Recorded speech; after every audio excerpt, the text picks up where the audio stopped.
Silas was a master glassblower, but his latest creation was something else entirely. She was a life-sized woman of iridescent glass he called Seraphina, her form captured in a swirl of opalescent colours. He poured his obsession into her until his hands bled, but as he looked at his masterpiece, he felt a strange unease. She looked too, expectant. In the quiet of his workshop, he started hearing things, faint, bell-like chimes that seemed to come from within her glass heart.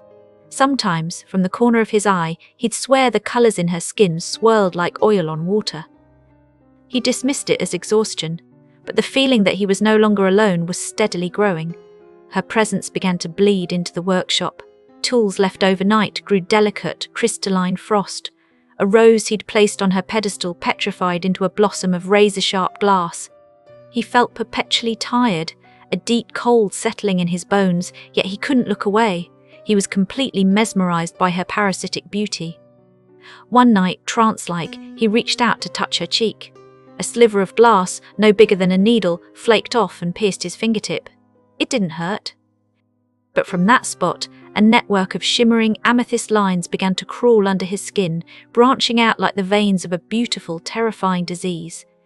Days later, the amethyst veins had reached his face. He caught his reflection in a pane of dark glass and recoiled in horror.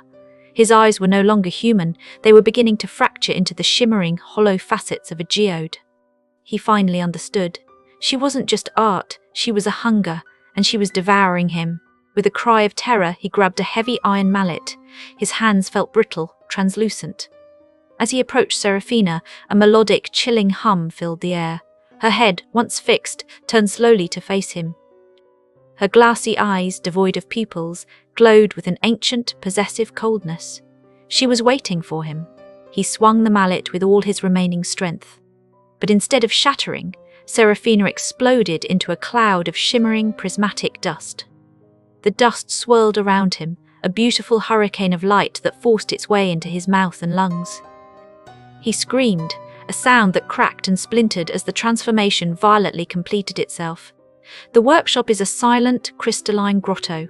On the central pedestal stands a new masterpiece, Silas, perfectly preserved in shimmering glass, a single, pearlescent tear frozen on his cheek. The artist has become his tragic artwork, a permanent part of her collection. If you like scary stories, follow for more.